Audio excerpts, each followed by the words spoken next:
now? Who, me? Mm-hmm. Harris. Okay. All right, we're live. Okie doke. Thank you so much. Welcome, team members of JPS on our policy committee, and welcome anyone in the community who is joining us. We have a few board policies to review and approve or not approve. So I will turn this portion over to our attorney, Larissa Harris, who will guide us through our agenda. Thank you so much. We have 3 policies that need amendment and 1 that needs some creation. Just as an order of initial business, that creation policy, we are going to be tabling it. I'll bring it back to you all at the next meeting. Okay, great. Thank you. Well, please begin. We are ready. Can everyone see my screen? Yes. Okay. So we're going to discuss 3 policies for amendment today. The first of those policies is going to be policy GADE days. Can you see the policy that I just casted? Nope. No. Let's try again. I printed out my copy though, if that's any. How about now? There we go. Yeah. All we're next. All right. Thank you. Thank you so much. Please continue. Policy GADA, this is the policy that governs the use of sick days usage for district employees. We are suggesting amendment of this policy by adding a few provisions under the verification of sick days usage. So what I'm going to do is open it up so you can see the amendments that we are suggesting. So there is under the current policy as it stands, after 4 days, an employee should be recommended for FMLA. A lot of times employees know if they're out for 4 more days quicker than we do here in this office, or their supervisors know. And so we're just seeking to place a provision in this policy for the employee to contact the risk management specialist once they've been out 4 consecutive days, and to request the Family Medical Leave Act forms to complete. Additionally, we're seeking to add a provision for employees to just notify their supervisor of the need to take sick leave in advance of the desired leave if it's for a planned medical visit. We know and understand that sometimes sick leave is unforeseeable, and so we include that in here, but sometimes, a lot of times, sick leave is foreseeable. We know when we have doctor's appointments in advance, and just so that we can continue to operate the district as efficiently as possible, we're seeking to add a provision for employees to just tell their supervisor if they need to take sick leave, if they know in advance. And provision D, I'm not sure why it was just specific to teachers, but we just have it too, in the absence of a school employee. A district employee is caused by optional medical treatment that could have been performed without health risk when school was not in session. Just to clarify that that's for a school employee and not just a teacher. Mm-hmm. And then the last 2 more amendments, suggested amendments. An employee may be asked to verify their use of sick leave if there's reason to believe that they've made a materially false statement as to the cause of their absence. Sometimes people don't have personal leave or want to go on vacation, and sometimes they falsely take sick leave. So there's just a provision in there that they may be asked to verify sick leave usage, if necessary. And then the last provision was already in there. We just renumbered it to add in the provision C. And those are all suggested changes to this policy. So I'll leave this up. See if anyone has any questions. Yeah, I have a question, Attorney Larissa, about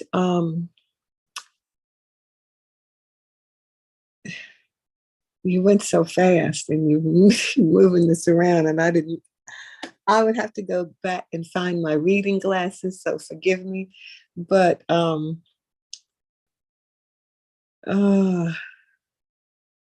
you want me to make anything larger or go back and repeat anything? I can. Yeah, just repeat what you said and maybe it'll come to me. Forgive me, y'all, for meeting this time. No. So the first amendment that we're seeking to make is under the provision, the verification of sick day usage. And Under the policies currently as it stands, it's just stated the employee should be recommended to FMLA, to the Family and Medical Leave Mhm. forms to complete. It's just a requirement after 4 days. They should they should be recommended to that department. So what I was saying is employees know better than anybody if they're absent 4 consecutive days or their absences. They might know need for their absence faster than the risk management department and faster than their individual supervisors at their schools. So we're seeking amendment of the policy to put the onus on the employee if they know that they're absent for 4 more days, for the employee to request the Family and Medical Leave Act forms to complete.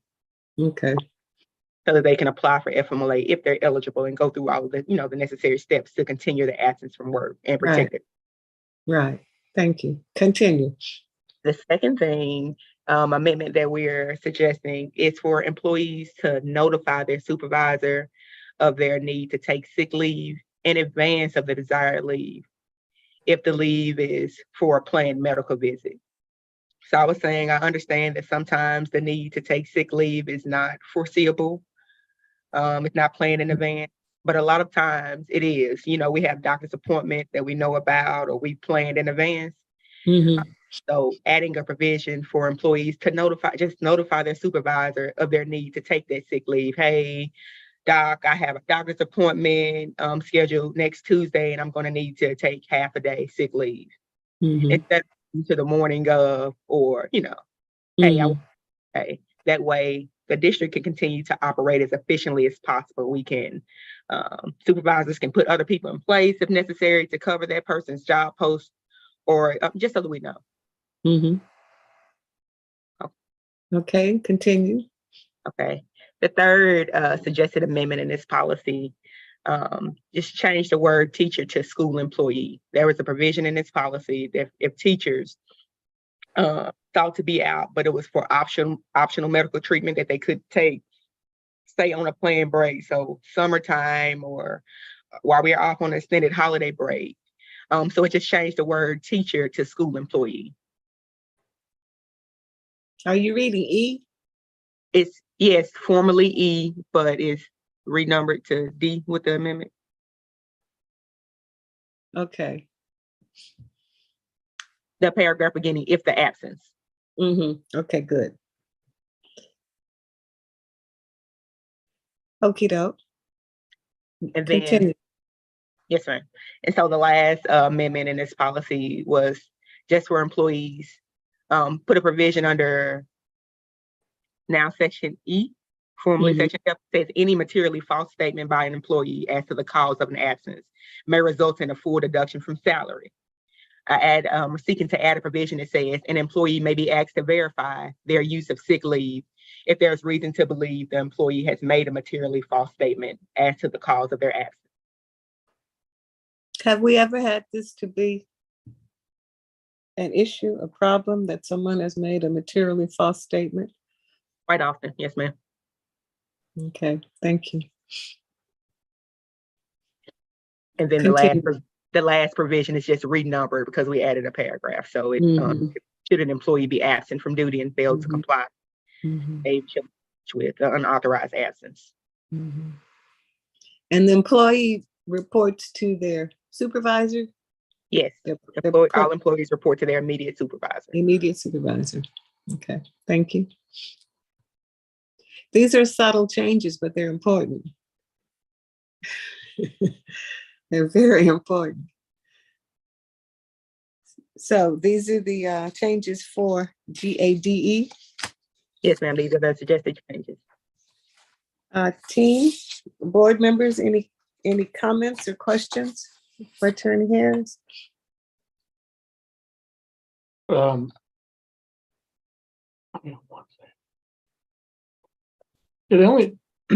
only question I have is maybe just one of style, or at least flag it for people's thoughts on the proposed C, the notice, the supervisor.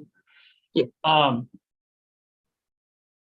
It may be too much, a little too granular, but I mean, is there some sort of time component that needs to be stated in the policy for notice for planned medical visits? I think that's. What I'm thinking of is like, you gotta give at least, give X number of time, don't schedule it 3 days from now, if it's a voluntary or whatever, and then tell them, hey, I got this thing on Wednesday. I don't know, or if we just want to say it's a reasonableness standard Reasonable. and things like that. And so you and I, we understand like, oh, reasonable person, but people will take that and run with it. So So that's Yeah, there's one thing on the what sick. I think as far as like the timeline, but we can definitely add it. Yeah, I mean, it's one thing for the sick. When you're sick, you gotta call and tell me you're sick. That's what that means. Mhm. But I just didn't know if we're saying, and I think we should be, I think it's a very good change to say, notify your supervisor when you have something planned. I just didn't know if we had a thought as to how far in advance that notice needs to be or anything like that. That's a good point, Mitch. I Yeah, think. as I've experienced it, there's such a range. There's I need to plan for a scan or something Yeah. or what have you, versus, I'm not, there's something going on. So the routine, just kind of check up or whatever, I've planned for that and should be able to plan for that in advance. And I can give you much more notice versus something's going on with my whatever, and I need to have a specialist check it out. Yeah. And that's going to be in 2 days or 3 days. Sure, I should be able to give you, if I've scheduled it 3 days out, 2 days out, or even, a day out, I should be able to give you more notice than the morning of. But trying to put a time limit on it is, maybe it's as soon as is scheduled or something like that. We have, unfortunately, it's not always, but we have a number of people who will call in the morning of. It's like, you didn't make this appointment this morning. Yeah, you ain't call at 7:30. All right. You didn't. So Do we I don't- know if, excuse me. No, I was just going to say, I don't know how we make the language broad enough yet specific enough to allow for that range of Mhm. actions. Yeah, because I would say that that's a little bit challenging because if it is, I understand a planned medical visit, but sometimes, especially if you're trying to get in to see a specialist, sometimes it can be out and then sometimes they can have an opening and say, come on in. Because I've had it where they've called me and say, hey, Ms. Thompson, can you come in tomorrow? We had somebody, and if it's something going on with me, then yeah, I can come in tomorrow. You know what I'm saying? Mhm. Yeah. And so that's why we just kind of hinged on, that's why it says, or as soon as reasonably possible, but I understand they can get wonky. You want people to be reasonable. Just be considerate. Yeah. And we're dealing with people. It's a people business, so we may just have to kind of deal with it. Just as folks get sick and it is a last minute or early morning text to the supervisor, hey, look, I woke up with a stomach bug, I can't make it in. Mm-hmm. We're trying to encourage people to give more notice, but at the end of the day, if somebody's really going through it, or their child or spouse is really going through it, then such is life. Mm-hmm. Yep. Do the supervisors keep a record of which employees have been reasonable or unreasonable, or am I just going out of being that mean old lady? Yeah, I don't know that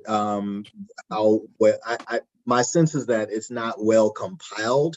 Oftentimes they're emails or texts, and so you can go back and access those to see how often in the last month, 2 months, whatever, as Eric said, he needs to be sick, and is that typically on Mondays or Fridays, which is another thing, any of those kinds of patterns that you can start to look at. My experience is that, and actually, I guess you would know better, Attorney Harris, given the work that you all do, how often you've reached out to or had to engage with a supervisor who was not able to recreate some kind of a timeline, not just of when people took off, but the notice that was given. Was it last minute, morning up, what have you?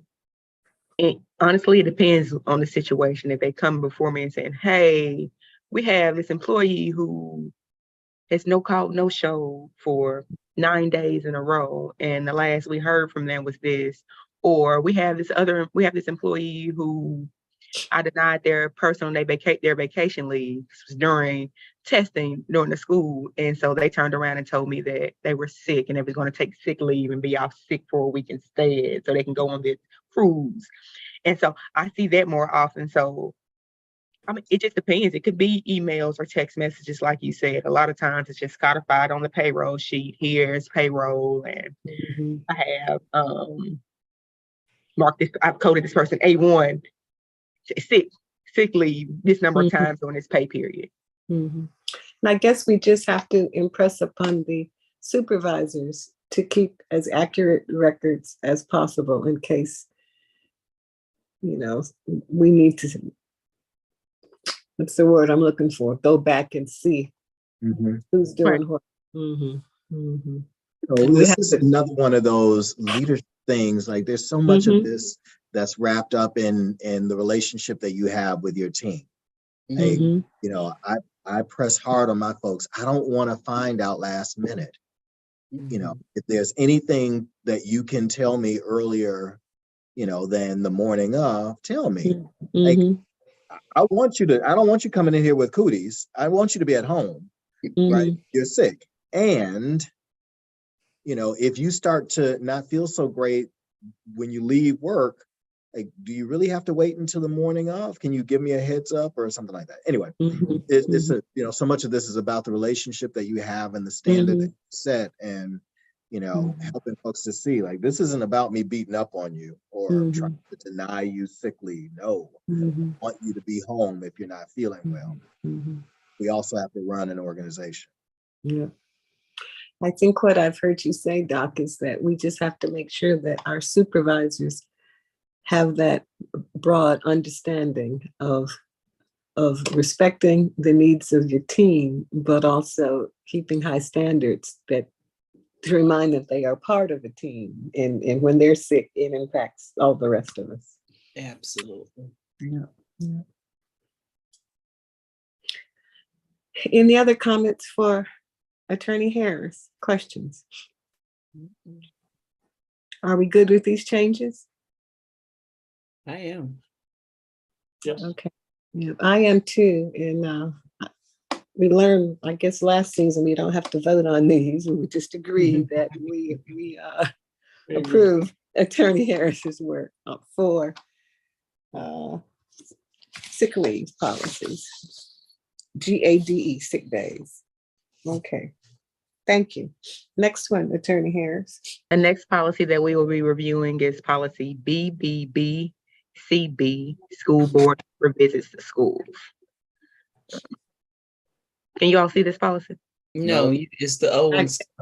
Let me stop and reshare. Yeah.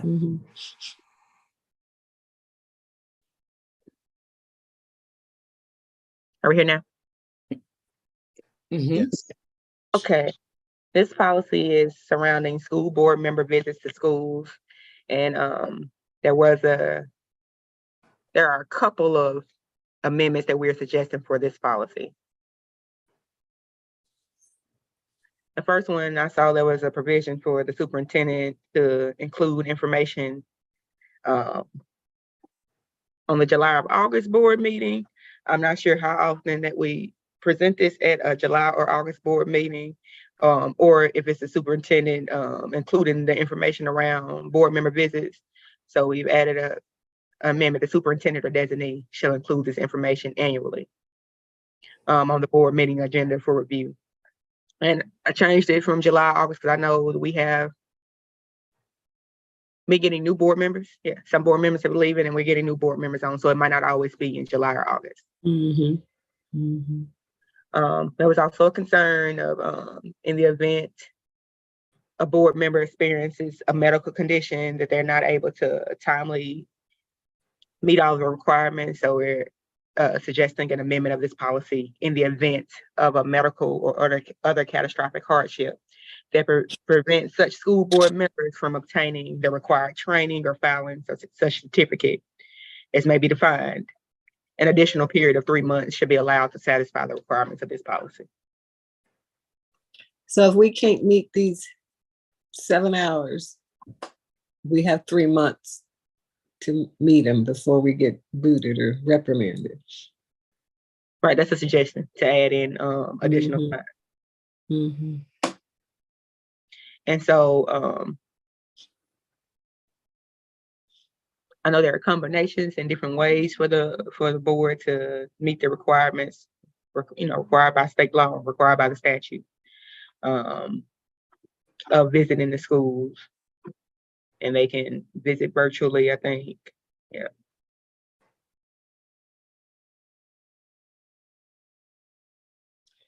Wow.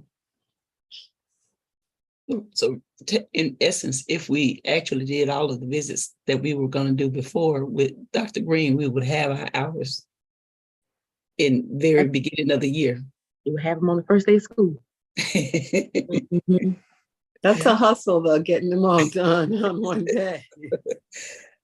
Right. Yeah. So there's an option for you to, break it up several days. No, one, we had several locations. there were several days. It was several days of visits, school visits to different Mhm. schools. Mhm.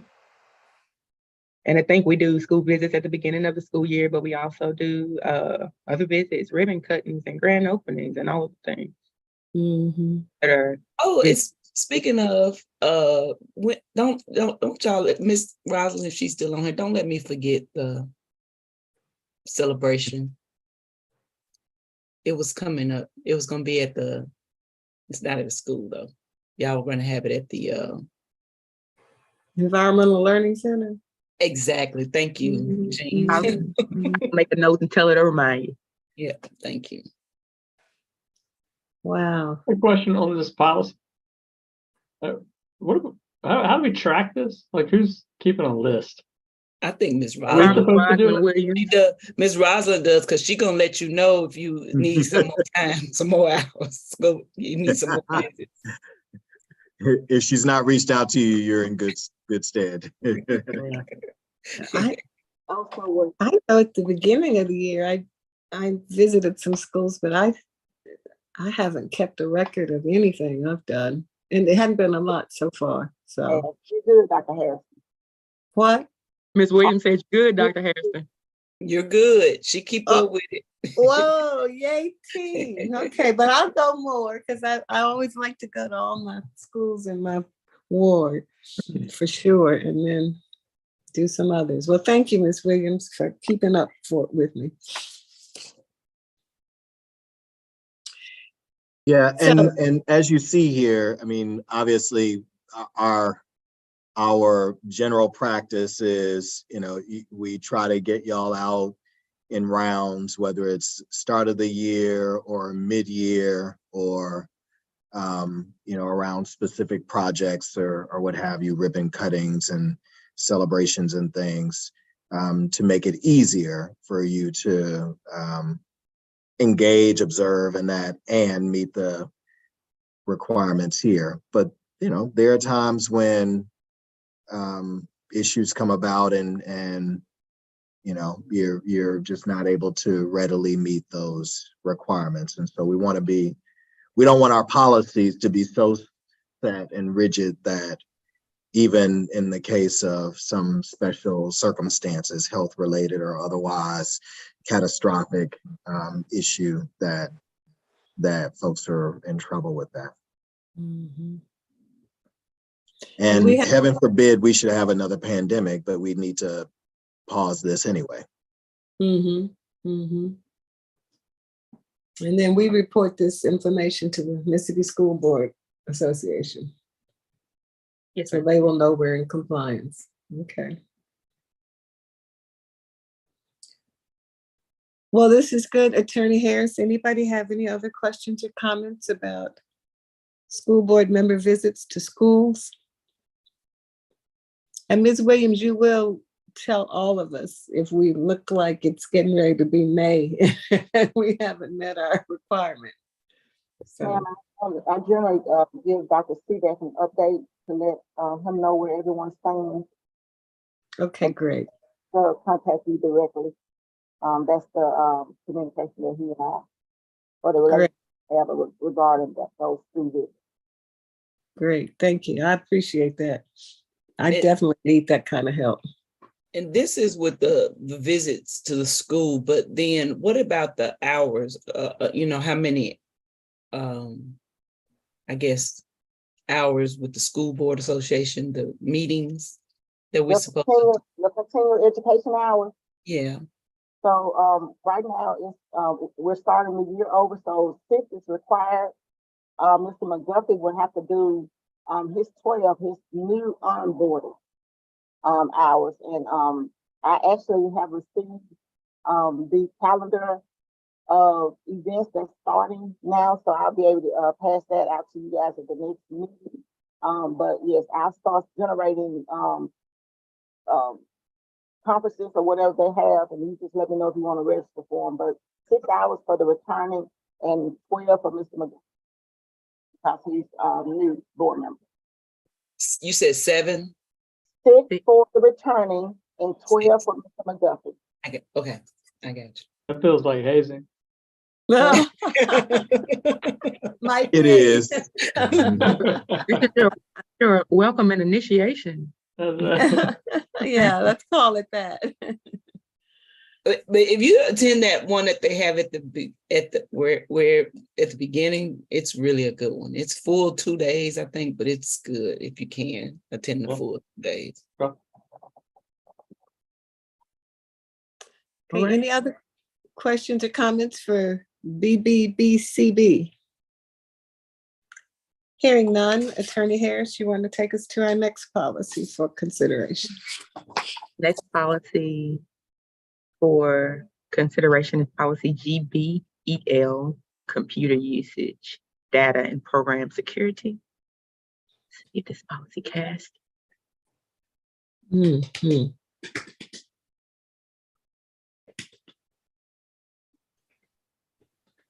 Here we are. Okay. Policy GBEL, also known as EG and JI, is our computer usage, like our acceptable use policy for the district. And it governs the use of district computers and devices. So here we added a provision under, here we are, under the penalties to just clarify that all district, our email addresses, software, the programs, and district devices are property of the Jackson Public School District. So that, and that the district retains the right to revoke access to or to retain its property if there's unauthorized use or other good cause.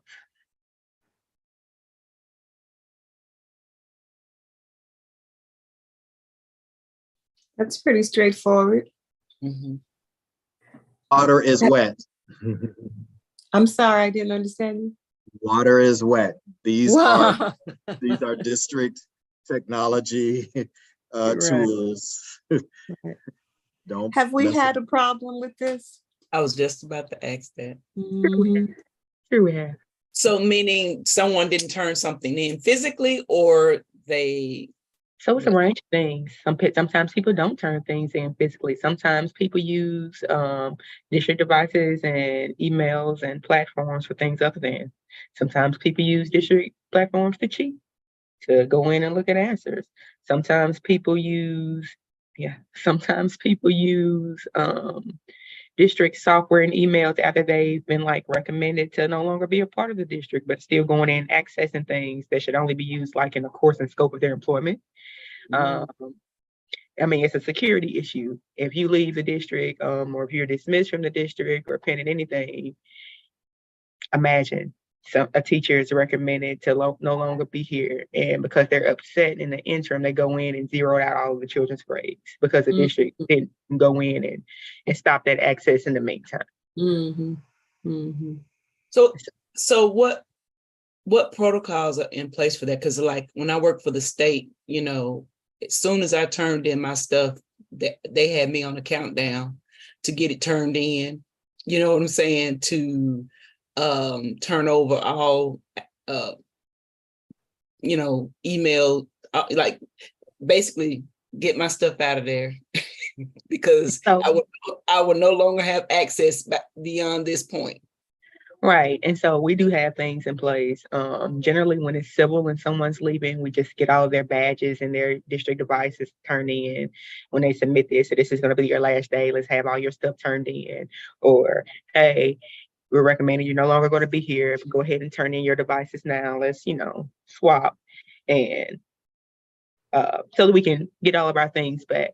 Now, there are instances that is unforeseeable. Somebody might resign over email and be gone. Maybe they don't have a district computer, but guess what? They have a district email address and access to programs. Then we initiate a protocol. We're able to go in and manually cut off access to those things. And I know HR has a process when someone's like coded out or no longer here, like go through the termination process. Then in Marathon, it'll like once they're input in there, it'll shut everything down on an automated system. But there's also, correct me if I'm wrong, Attorney Harris, those situations where we move to terminate someone, they ask for a hearing, and don't we have to keep their email open so that we can contact them if there's during that process? Not necessarily.